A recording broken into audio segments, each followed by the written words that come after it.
Kwingineko, waziri wa Kawi Opiyo Wandayi amemjibu gavana wa Siaya wa kaunti ya Siaya James Orengo baada ya kudai kuwa alimsaidia. Wandayi amesema kuwa iwapo Orengo alimsaidia basi naye alirejesha mkono wakati wa uchaguzi wa mwaka wa 2022.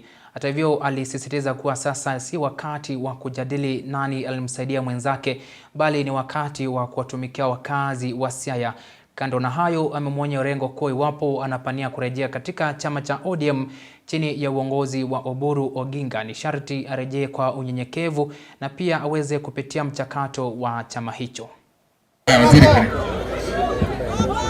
Juzi nilisikia gavana wetu, sijui anasema ati yeye ndiye alitoa Wandayi kwa jela, sijui yeye ndiye alifanya Wandayi akawa mbunge wa Ugunja. Wacha niseme hivi bwana gavana. Wewe bwana gavana, sikiza. Hii sio wakati wa kutueleza nani alitoa nani gerezani. Sio wakati wa kutueleza nani alifanya nani akawa mbunge. This is a matter of the destiny of a people. Hii ni jambo muhimu sana kuhusu maisha ya baadaye ya wananchi wa hapa.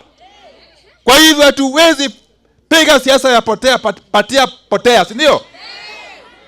Hatuwezi piga siasa ya kubahatisha. Hatuwezi piga siasa ya kubahatisha na maisha ya watu wa Siaya, si ndio? Kama ni kuhesabu wale ambao walisaidia wengine, hebu sikizeni. Kama ni kuhesabu wale walisaidia wengine kisiasa, mimi mnakumbuka ya kwamba